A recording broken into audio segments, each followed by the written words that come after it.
ក្តៅពីទីក្រុងប៉ារីសតែម្ដងអាណូទីនប្រកាសក្តែងប្រាប់គេឯងថាថៃមិនចាញ់ប្រៀបកម្ពុជាដាច់ខាតតែម្ដងរឿងព្រំដែនណាថៃមិនចាញ់ប្រៀបកម្ពុជាដាច់ខាតតែម្ដងអធិបតេយ្យភាពទឹកដីនៃប្រទេសថៃនឹងមិនបាត់បង់សូម្បីតែមួយចំណិតនោះទេហើយបើមានរដ្ឋាភិបាលមួយនឹងថៃមិនចាញ់ប្រៀបកម្ពុជាដាច់ខាតនេះគឺជាការប្រកាសក្តែងពីនាយករដ្ឋមន្ត្រីប្រទេសចៅនិងជាការប្រមានចំពីនាយករដ្ឋមន្ត្រីមួយនេះអាណូទីនឆានរ៉ាកូលធ្វើឡើងផ្ទាល់ពីទីក្រុងប៉ារីសប្រទេសបារាំងជុំវិញបញ្ហាព្រំដែនការសាងសង់របងយុទ្ធសាស្ត្រហើយរឿងមួយទៀតនោះរឿងនេះជាចំណុចរសារប្រិមិត្តចំពោះទឹកដីដែលកម្ពុជាទាមទារវិញកម្ពុជាត្រូវតែចោះចាញ់ប្រទេសថៃជាមុនសិនទើបអាចមានការពិចារណាបើសិនជាកម្ពុជាចង់បានដីវិញត្រូវតែចោះចាញ់ប្រទេសថៃជាមុនសិនទៅហើយប្រទេសថៃនឹងពិចារណាអានឹងគឺអាណូទីនប្រកាសពីទីក្រុងប៉ារីសណាប្រិមិត្តនឹងការរុញទៅកាន់អង្គការ UNESCO រឿងជំនួសប្រាសាទព្រំដែនជាមួយកម្ពុជាតើការថ្លៃសារដ៏មើងម៉ាត់បែបនេះចង់មានន័យថាយ៉ាងណានឹងជាអតិពលអ្វីខ្លះដល់ទំនាក់ទំនងនៃប្រទេសទាំងពីរព័ត៌មានលម្អិតមាននៅក្នុងវីដេអូមួយនេះប្រិមិត្តស្ដាប់ឲ្យចប់ទាំងអស់គ្នាអំពីការលើកឡើងរបស់អាណូទីនឆាមរ៉ាកូលនៅទីក្រុងប៉ារីសបើសិនជាកម្ពុជាចង់បានដីវិញទៅតាមការទាមទាររបស់ខ្លួនត្រូវតែចោះចាញ់ដាច់ខាតក៏ប៉ុន្តែវាបញ្ជាក់ថាថៃពិចារណាសិនអាចពិចារណាសិនរឿងហ្នឹងណាក៏ប៉ុន្តែវាថាអត់ឲ្យបាត់បង់អធិបតេយ្យភាពទឹកដីនៃប្រទេសចៅមួយចំណិតនោះទេឥឡូវទៅស្ដាប់ព័ត៌មាននេះទាំងអស់គ្នានាថ្ងៃទី24ឧសភា2026ប្រិមិត្តជាទីមេត្រីអាណូទីនទៅដល់ទីក្រុងប៉ារីសប្រទេសបារាំងហើយទៅជួបម៉ាក្រុងហើយក៏អាចនឹងអញ្ជើញលោកម៉ាក្រុងមកប្រទេសថៃមុនមកកម្ពុជាផងដែរណាប្រិមិត្តតើវានិយាយអីខ្លះហើយក៏បានលុនក្រាបសំពះក្រាបក្រោមល្អងធូលីទីរបស់ក្សត្រថៃខ្សែរាជវង្សថៃនឹងឯងប្រិមិត្តផ្អើបណ្ដាញសង្គមមានការសៀសោចចំអកចំពោះអាណូទីនលុនក្រាបគ្រប់តែបងប្អូនស្ដេចថៃនឹងឯងអ្នកម្នាងនេះអ្នកម្នាងនោះជាដើមអញ្ចឹងណាដើម្បីអីខ្លាចបាត់បង់អំណាចខ្លាចមានការប្រកាសធ្វើរដ្ឋប្រហារផ្សេងទៅពេលអញ្ចឹងត្រូវតែលុនក្រាបលិតប៉ាទីរបស់ស្ដេចថៃនឹងឯងបងប្អូនស្ដេចថៃនឹងមុននឹងបន្តដំណើរទៅមុខទៀតនាយករដ្ឋមន្ត្រីថៃអាណូទីនឆានរ៉ាកូលបានថ្លែងសង្កត់ធ្ងន់យ៉ាងច្បាស់លាស់អំពីបញ្ហាព្រំដែននិងអធិបតេយ្យភាពទឹកដីនៃប្រទេសថៃចេះខ្ញុំសូមអះអាងថាអធិបតេយ្យភាពរបស់ថៃនិងទឹកដីថៃនឹងមិនត្រូវបាត់បង់ទៅលើដៃនរណាម្នាក់នោះឡើយសូម្បីតែមួយចំណិតតូចក៏ដោយហ្នឹងគឺថ្លែងរបស់អាណូទីនណារឿងនោះនឹងមិនអាចកើតឡើងជាដាច់ខាតយើងមិនបានឈ្លានពានឬគំរាមកំហែងអ្នកដទៃនោះទេវានិយាយអញ្ចឹងអត់បានឈ្លានពានអត់បានគំរាមកំហែងកម្ពុជាទេចង់សម្ដៅលើកម្ពុជាហ្នឹងហើយប៉ុន្តែយើងក៏មិនបណ្ដាយឲ្យនរណាមឹកជន់ឈ្លីឬគំរាមកំហែងប្រទេសថៃនោះឡើយនេះគឺជា brand របស់ខ្ញុំហ្នឹងគឺ brand របស់អាណូទីនទេណាបកកែលិតជើង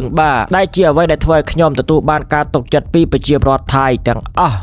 អ្វីដែលពួកគេទុកចិត្តបំផុតនោះគឺរដ្ឋាភិបាលនេះនៅបន្តកាន់អំណាចប្រទេសថៃនឹងមិនចាញ់ប្រៀបកម្ពុជាជាដាច់ខាតគ្រប់គ្នាគួរតែមានទំនុកចិត្តធ្វើអ្វីក៏ដោយតាមចិត្តចោះកុំបារម្ភថាយើងនឹងចោះចាញ់ពួកគេឲ្យសោះលុះត្រាតែពួកគេចោះចាញ់យើងមុនហើយពួកគេត្រូវតែយល់ព្រមតាមលក្ខខណ្ឌរបស់យើងពួកគឺលក្ខខណ្ឌរបស់ប្រទេសថៃតែមួយគត់សូមទុកចិត្តនឹងមានភាពជឿជាក់ចោះនេះគឺជាអ្វីដែលអាណូទីនបញ្ជាក់ប្រាប់ប្រជាពលរដ្ឋថៃថារដ្ឋាភិបាលដឹកនាំដោយអាណូទីនដាច់ខាតគឺអត់ចាញ់កម្ពុជានោះទេអាសារអញ្ចឹងហើយដែលធ្វើឲ្យអាណូទីនជាប់ឆ្នោតជានាយករដ្ឋមន្ត្រីណាបន្ទាប់ពីការថ្លែងសារខាងលើមានប្រជាពលរដ្ឋម្នាក់បានសាកសួរទៅកាន់លោកនាយករដ្ឋមន្ត្រីអាណូទីនថាតើមានការសាងសង់របងព្រំដែនតាមបណ្ដោយព្រំដែនថៃកម្ពុជាដែរឬទេជុំវិញសំណួរនេះលោកនាយករដ្ឋមន្ត្រីបានឆ្លើយតបថាវាត្រូវបានសាងសង់ប៉ុន្តែវាមិនមានប្រសិទ្ធភាពឡើយបើធៀបទៅនឹងការរក្សាស្ថានភាពដើមរបស់ភាគីថៃដើម្បីធានាថាគ្មាននរណាម្នាក់ហ៊ានរំលោភបំពានរបងអាចត្រូវបានបំផ្លាញដោយការបាញ់កាំភ្លើងវាគ្រាន់តែជានិមិត្តរូបប៉ុណ្ណោះអញ្ចឹងទេការសាងសង់របងនឹងមានន័យថាអត់ថិតថេរទេវាចង់សម្ដៅលើអញ្ចឹងណាអាចបំផ្លិចបំផ្លាញដោយកាំភ្លើងដោយរត់ក្រោះអីផ្សេងអញ្ចឹងទៅប៉ុន្តែទោះជាយ៉ាងណាក៏ដោយភាគីថៃកំពុងសាងសង់របងព្រំដែននៅក្នុងតំបន់ដែលជឿថានឹងជួយទប់ស្កាត់ការជួញដូរខុសច្បាប់ការរត់ពន្ធនិងការនាំចូលទំនិញកិច្ចពន្ធឬអាវុធយុទ្ធភ័ណ្ឌយ៉ាងណាមិញនេះមិនមែនជាការសាងសង់របងព្រំដែនកាត់តាមបណ្ដោយព្រំដែនទាំងមូលដែលមានប្រវែង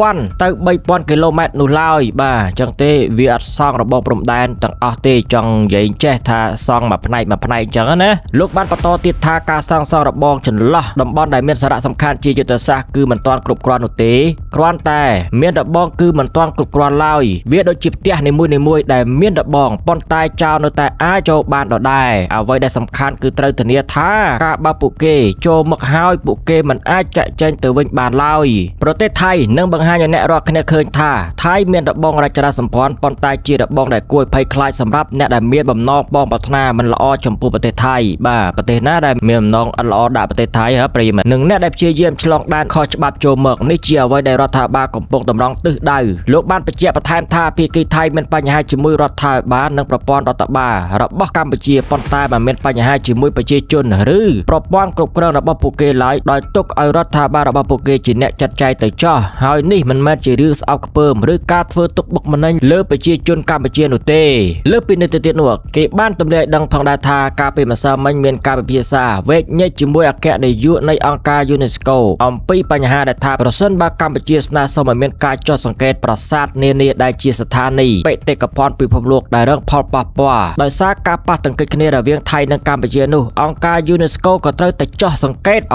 តំបន់ព្រំដែនភាគីថៃផងដែរដើម្បីធានាបាននៅព័ត៌មានដែលច្បាស់លាស់និងពេញលេញពីគ្រប់ភាគីពាក់ព័ន្ធចង់សម្ដៅថាបើសិនជា UNESCO ចុះទៅពិនិត្យផុសតាងជាក់ស្ដែងដែលថៃបំពានប៉ះទង្គិចប្រាសាទប្រភានឹងសូមឲ្យអង្គការ UNESCO ចុះទៅពិនិត្យភាគីថៃផងខាងថៃនោះក៏រងផលប៉ះពាល់ដែរបាទវាចំណែនអញ្ចឹងប្រិមិត្តចំណែនឃើញគេចុះទៅពិនិត្យរឿងផលប៉ះពាល់ខ្ទេចខ្ទាំដោយសារតែក្របផ្លោងរបស់ថៃនឹងឯងការកំទេចប្រាសាទហើយវាចំណែនថាសូមឲ្យខាង UNESCO នេះចុះទៅខាងភាគីថៃផងបាទខាងថៃសាយណាអញ្ចឹងទេនេះគឺជាដំណឹងដែលខ្ញុំសង្ខេបអំពីអ្វីដែលអនុទានបានលើកឡើងបាទហើយក៏មានការ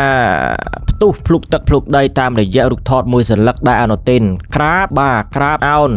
លិតស្បែកជើងលិតប៉ាទីរបស់ក្សត្រថៃបាទបងប្អូនស្ដេចថៃនឹងឯងប្រិមិត្តឥឡូវសូមជម្រាបដំណឹងនេះបន្តិចទៅចោះចំពោះអ្វីដែលអនុទានធ្វើគ្រប់សពបែបយ៉ាងដើម្បីអីរក្សាអំណាចបាទរក្សាអំណាចជានាយករដ្ឋមន្ត្រីខ្លាចមានរដ្ឋប្រហារណានៃនាពេលអនាគតអីចឹងទៅទស្សនវិជ្ជាដ៏កម្រហេតុអ្វីនាយករដ្ឋមន្ត្រីថៃសុកចិត្តក្រាបសំពះក្សត្រត្រីថៃបែបនេះបាទរូបថតហ្នឹងសូម្បីតែអ្នកកាសែតថៃក៏ហួសចិត្តក៏យកមកចុះផ្សាយបាទនិយាយពាក់ព័ន្ធរឿងហ្នឹងផងដែររូបភាពមួយសន្លឹករបស់អនុទាននាយករដ្ឋមន្ត្រីថៃបានបង្កឲ្យមានការភ្ញាក់ផ្អើលនិងចាប់អារម្មណ៍យ៉ាងខ្លាំងពីសំណាក់អ្នកតាមដានភូមិសាស្ត្រនយោបាយនិងវប្បធម៌នៅទូទាំងតំបន់ទស្សនវិជ្ជាដែលមន្ត្រីស៊ីវិលដ៏មានអំណាចកំពូលនៃរដ្ឋាភិបាលថៃរូបនេះសុកចិត្តក្រាបផ្ទាល់នឹងកម្រាលព្រំតាមទំនៀមទម្លាប់រាជានិយមបុរាណដើម្បីថ្វាយបង្គំព្រះនាងម្ចាស់ក្សត្រីសិរិវណ្ណាវ៉ារីមិនមែនកើតឡើងនៅក្នុងព្រះបរមរាជវាំងក្រុងបាងកកនោះទេប៉ុន្តែបានកាត់ឡើងនៅលើទឹកដីប្រទេសបារាំងដែលជានិមិត្តរូបនៃសេរីភាពនិងសមភាពនិយមរបស់បច្ចិមលោកមូលហេតុចម្បងដែលធ្វើឲ្យព្រឹត្តិការណ៍នេះក្លាយជាប្រធានបទវែកញែកក្តៅកកគឺដោយសារតែវាជាការបង្ហាញពីអំណាចនិងឥទ្ធិពលដ៏រឹងមាំនៃរបបរាជានិយមថៃដែលស្ថិតនៅពីលើឋានានុក្រមនយោបាយទាំងពួងទោះបីជាប្រទេសថៃឆ្លងកាត់ការប្រែប្រួលរដ្ឋាភិបាលឬប្រព័ន្ធនយោបាយបែបណាក៏ដោយក៏ច្បាប់ទម្លាប់វាំងនិងការគោរពកោតខ្លាចចំពោះខ្សែរាជវង្សនៅតែត្រូវបានអនុវត្តយ៉ាងខ្ជាប់ខ្ជួនបំផុតពីសំណាក់អ្នកនយោបាយជាន់ខ្ពស់ទោះជានៅក្នុងស្រុកក្តីបាទឬនៅលើឆាកអន្តរជាតិក្តីម្យ៉ាងវិញទៀតព្រះនាងម្ចាស់សិរិវណ្ណាវ៉ារីផ្ទាល់គឺជាអង្គក្សត្រីលេចធ្លោមួយអង្គក្នុងវិស័យច្នៃម៉ូដសម្លៀកបំពាក់លំដាប់អន្តរជាតិនៅបារាំងដែលធ្វើឲ្យរាល់ការបង្ហាញខ្លួនរបស់ព្រះអង្គតែងតែស្ថិតក្រោមរលឹកនៃការចាប់អារម្មណ៍រូបភាពដ៏មានឥទ្ធិពលនេះបានបង្កើតជាការវែកញែកដេញដោលគ្នាយ៉ាងខ្លាំងក្លានៅលើបណ្ដាញសង្គមរវាងគំនិតពីរខុសគ្នាសម្រាប់ក្រុមមនុស្សដែលស្រឡាញ់វប្បធម៌បុរាណពួកគេមើលឃើញថានេះជាទង្វើដ៏គួរឲ្យកោតសរសើរ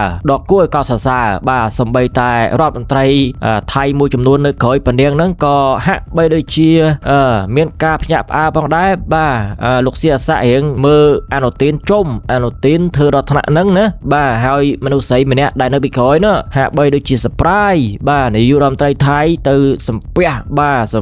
ដល់ប៉ាទាតែម្ដងយកមុខយកមាត់ឬក៏គេថា pleasure ណាអនុទាននេះប៉ុណ្ណាប្រិមិត្តសម្រាប់ក្រុមមនុស្សដែលស្រឡាញ់វប្បធម៌បុរាណពួកគេមើលឃើញថានេះជាទង្វើដ៏គួរឲ្យកោតសរសើរដែលបង្ហាញពីការរក្សាបាននូវអត្តសញ្ញាណទំនៀមទម្លាប់សីលធម៌ដ៏ស្មោះត្រង់របស់ជនជាតិថៃទោះបីជាទៅដល់ទីនៃលើពិភពលោកក៏ដោយផ្ទុយទៅវិញសម្រាប់ក្រុមយុវជនជំនាន់ថ្មីនិងអ្នកនិយមលទ្ធិប្រជាធិបតេយ្យបែរជាមានការរិះគន់និងយល់ឃើញថាពិធីក្រាបសំពះបែបនេះហាក់ដូចជាមានភាពផ្ទុយគ្នាយ៉ាងខ្លាំងទៅនឹងបរិបទពិភពលោកទំនើបដែលផ្ដោតលើតម្លៃសមភាពរវាងមនុស្សនិងមនុស្សធ្វើឲ្យវីដេអូនិងរូបភាពនេះ ផ្ទុះការវែកញែករាដាបដោយព្យុះបាទវាមិនមែននៅក្នុងប្រទេសថៃប៉ុន្តែនៅប៉ារីសអាណូទីនទៅលូនក្រាបបាទទៅដល់ណាឲ្យទៅជួបបងប្អូនស្ដេចថៃគឺតែងតែលូនក្រាបបាទឲ្យឡើងទុនដូចមនុស្សយ៉ាងប្រិមិត្តនេះគឺជាដំណឹងថ្មីនាថ្ងៃនេះបាទពាក់ព័ន្ធទៅនឹងថាតើអាណូទីននិយាយអីខ្លះរឿងព្រំដែនឥឡូវខ្ញុំសូមរំលឹកឡើងវិញអាណូទីនប្រកាសហើយបាទក្តៅតែម្ដងថៃមិនចាញ់ប្រៀបកម្ពុជាដាច់ខាតតែម្ដងអត់ចាញ់ប្រៀបទេរឿងព្រំដែនហើយបើមានរដ្ឋាភិបាលមួយនេះដឹកនាំដោយអាណូទីនប្រទេសថៃមិនអាចចាញ់កម្ពុជាដាច់ខាតអាហ្នឹងគឺជាការលើកឡើងដើម្បីតាក់ទាញប្រជាប្រិយភាពពី Ultra Extremism សង្គមថៃណាហើយបើសិនជាកម្ពុជាចង់បានដីត្រឡប់ទៅវិញដែលថៃឈ្លានពានប្លន់ដីខ្មែរណោះឲ្យមិនបានថៃវាបញ្ជាក់ថាអត់បានឈ្លានពានទឹកដីពីណាទេក៏ប៉ុន្តែអាឃ្លាឃ្លោងដែលខ្លួនឯងនិយាយហ្នឹងវាដូចរបៀបជាមួយគ្នាហ្នឹងដំបូងនិយាយថាអត់បកគលទឹកដីត្រឡប់ទៅវិញទេបាទឲ្យបើសិនជាកម្ពុជាចង់បានកម្ពុជាត្រូវតែចោះចាញ់ថៃជាមុនសិនទៅអាហ្នឹងថៃអាចពិចារណាណាហើយវាចាប់ផ្ដើមនិយាយថាអត់ឲ្យបាត់បង់បាទអធិបតេយ្យភាពទឹកដីថៃសូម្បីតែមួយចំណិតនោះទេ